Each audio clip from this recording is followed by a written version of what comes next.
How's it going, my car dudes? Liam here. And right here I want to give you guys a 6-month ownership review of my 2015 Toyota Land Cruiser Prado that I have here in Australia. So today is September 14th, 2023, which is exactly to the day 6 months since I got this thing, and I've put over just over 13,000 kilometers on it in that time frame. Yeah, it's a lot of driving, I know.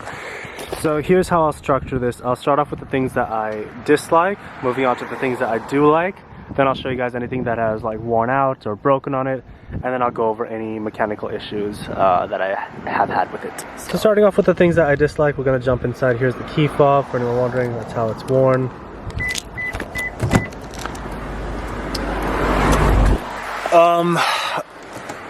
So powering it on, the first gripe I really have with this thing is the infotainment system, which is subpar at best. I know this is a 2015 car, but even by 2015 standards, this car is this infotainment system is pretty it's okay at best.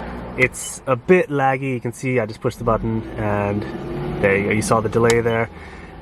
It's not the best. It doesn't have Apple CarPlay or anything like that, which I can forgive it for that because it's a 2015 system, but it's just so like, yeah, it's very, very laggy. My second thing with this is I know this is a very, very minor thing, but I do wish it had a sunroof. With the weather being the way it is here, especially in Melbourne, there are a lot of times where the weather is like really, really nice, and I do drive like with the windows down and so on, so it would be nice to have a sunroof. Again, it's not a huge deal to me.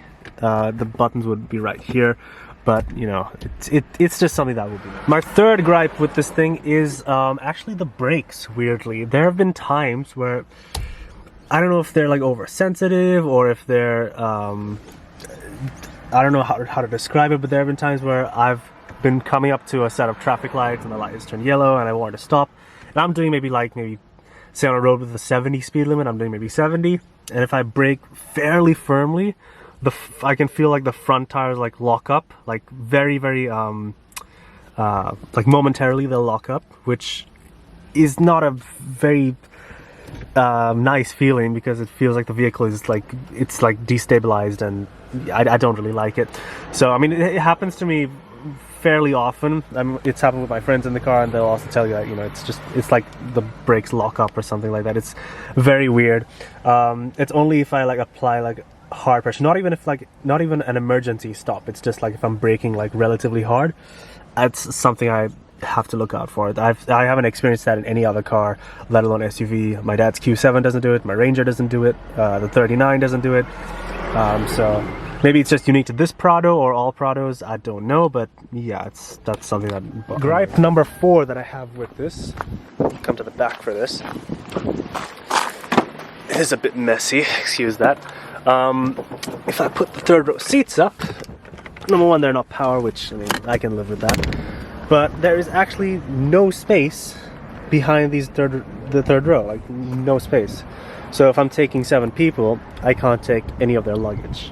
We had to sort of plan ahead for where the bags are gonna go, and you know, it's just a bit of a faff.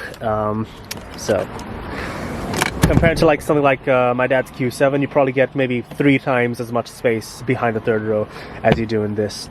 I don't know how people deal with it. I mean, it's something, I guess, but it's just really, really annoying. I can't even fit my own backpack back here. Anything else, I have to like sort of wedge it against the tailgate, and I can't do that in this because years ago we had a Prado in Sri Lanka, but it was the JDM model, so it didn't have the spare tire on the back, and it had a little glass popper, so you could sort of open the glass and just wedge things in between the tailgate. I can't do that in this, so yeah, it's a bit. So my next sort of big gripe with this SUV is, I don't know how to describe this personally, but it has a very bouncy ride. Naturally, it is a body-on-frame construction SUV and all that stuff, but even if like the most minute movements will make, if you look in the reflection of like a shop window or something, you will see this thing just bounce. It's very, very bouncy. You can just sort of rock it yourself. I mean, don't know if the camera picks that up very well, but it's so incredibly bouncy. And if you're not a smooth driver, your passengers can actually like get sick. It's happened. Fifth, I think, gripe I have with this car is to do with the engine. We're gonna start it up for this. It's a quick mileage check. We are sitting at 258,037 kilometers, and I got this thing with 244.9. So yeah, just over 13,000. Let's pop the hood.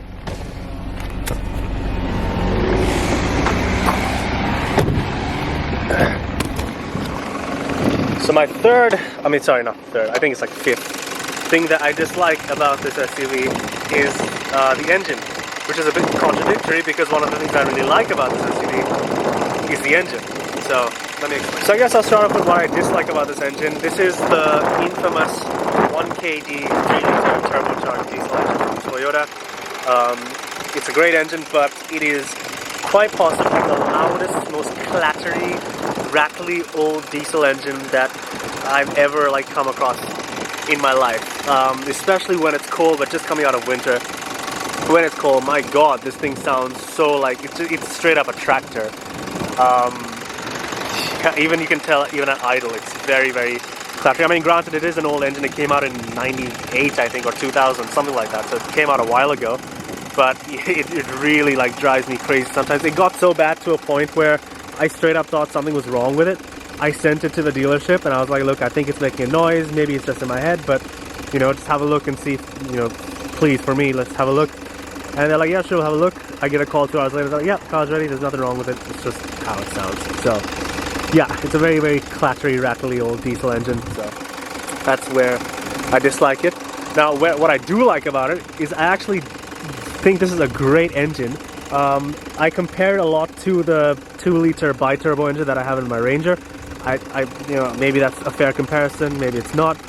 That's the other diesel engine I have, primary experience with. This thing is so much better, especially with low-end power, driving in traffic.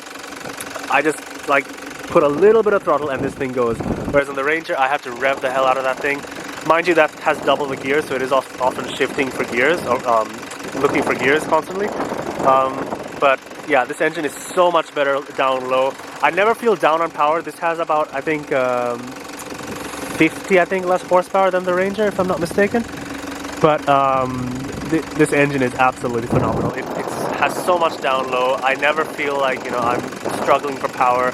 I mean, granted, it is a big SUV, so it's not going to be like a sports car or anything, but it's absolutely phenomenal engine. It gets great fuel economy. I get under 10 liters per 100 kilometers, which is great. I get about 1,200 on a tank. I fill up every 2.5-3 weeks. Mind you, it is a big tank, it's 150 liters, but yeah, I love that. It's a great engine, super reliable, never had anything break on it, touch wood, and 260,000 kilometers almost. It's got full service history, and I still have a warranty also. So, you maintain these things well, they will run and run and run, without issue. In continuing with what I do like about this thing, we're gonna go to the heated seats. Now, this is a GXL trim Prado, and most of you will probably know that the GXL has cloth interior, but the previous owner of this car, or one of the previous owners, actually retrofitted heated leather seats. They completely redid the interior. They also put leather on the door panels, which I really, really like because it gives me heated seats. And in the Aussie winter, those come in handy, especially when I take friends in this car. They often fight who gets to sit in the front because they want heated seats because it doesn't have heated seats in the back. So yeah, I really, really like them. They're super comfy. I drove this thing to Sydney and back within like 3 days. Never had an issue. It was so comfy. I'm an odd person. I really like driving on the highway at the speed limit, cruising with music blasting, so I didn't really mind it. But it was super comfy, and I didn't have any back pains or anything like that. Obviously, they don't compare to the seats like what the Ranger has. The Ranger has these awesome bucket seats, but there's nothing wrong with these. They're really comfy, heated seats. I like. For those wanting to see the fuel economy, here we go. Range 951 kilometers, which is just over 3/4 of a tank, and I'm averaging 9.3 liters per 100 kilometers. That's both, you know, urban and highway driving. Moving on to the next thing that I really like about this is how practical it is. I know it's a bit contradictory after what I just said, that there's no space behind the third row, but if you take that away, it actually is a very practical SUV. Let's put the seats up and you have space to take 5 people comfortably, along with all of their stuff. It's never been an issue. Obviously I don't haul a lot of things and I don't take, you know, a lot of luggage with me usually, but I know if I had to, I would have no problem doing that. And my final thing that I like about this, I guess it goes without saying, is how reliable these things are. This particular Prado should be a testament to how, you know, rock solid these things are. This thing has nearly 260,000 kilometers on it. It's got full service history, timing belt, everything has been done. You know, minimal maintenance will get these, you know, pretty far. And you know, it's never failed to start on me, touch wood. It's never let me down. It's never made me think it's going to leave me stranded. It's always been super reliable, and that's just, you know, in the past 13,000 kilometers. Who knows what it's been like before that. So you can really rely on these, especially if you're going to be doing touring up into, you know, middle of nowhere. Like I said, just do the maintenance on time, do the oil changes on time. I've had to do 1 oil change, which, you know, that's regular maintenance. Do preventative stuff, and these things will last a lifetime. Case in point, this one. Okay, now that we've gone over the things I like and dislike, I will show you the things that have worn out or broken on it. So the first thing that this has been here since I got it actually. It had a slight nudge on this sort of fender. Maybe like someone hit something, but you can sort of feel there's a very slight dent in here. So this has sort of kicked this slightly out. It doesn't bother me, it doesn't. But this sort of front, whatever you call this, lip or something, sort of pops out of place. So every now and then I just sort of, you know, pop it back in there. And, you know, when I look at it again, every now and then it'll pop back out. But yeah. That's one thing. But other than that, I haven't like hit it anywhere. I haven't knocked it on anything, touch wood. So, you know, that's good. There are other little cosmetic blemishes, you know, like this little thing and other tiny little paint chips and so on that you'd expect of a car that has 250,000 kilometers on it. That stuff doesn't bother me. I'm sure, you know, that's the life of having a car, I guess. You're gonna have things like that happen. In terms of interior, now I don't know the mileage that these seats are put on, so I don't know how many, you know, kilometers it's been since these were fitted, but at 260,000 almost, they are wearing relatively well.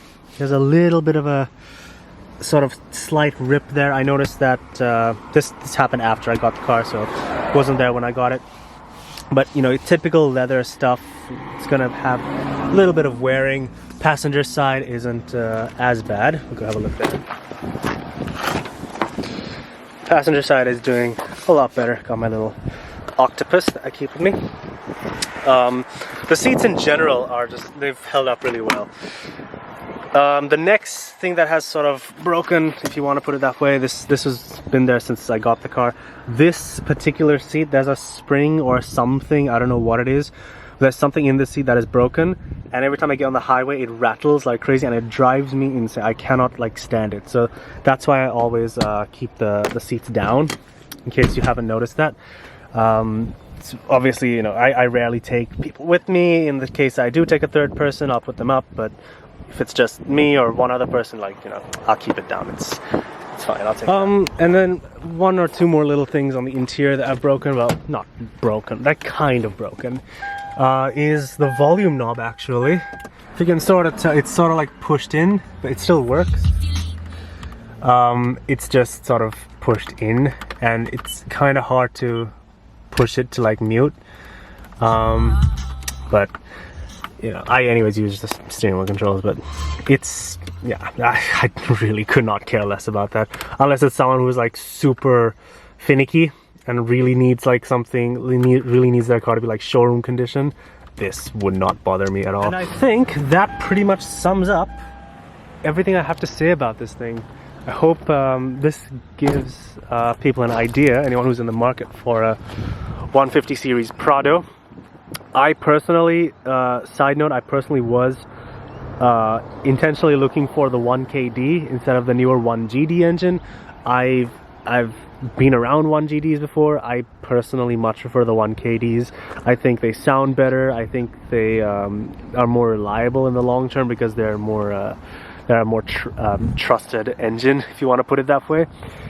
And overall, I much prefer the 1KD. So if you want like for sure reliability, you really can't go wrong with the 1KDs. Yes, they have a reputation of like eating pistons and whatever, but that's rare cases in severely neglected models and all that stuff. So, you know, that's not something you really have to worry about, but yeah, it's just something to keep note of. Anyways guys, that's gonna wrap things up. Thank you all so much for watching. I apologize, I've been sort of absent from YouTube. I've got uni and all sorts of stuff. I'm flying back to Sri Lanka next month, so expect some Sri Lankan content hopefully.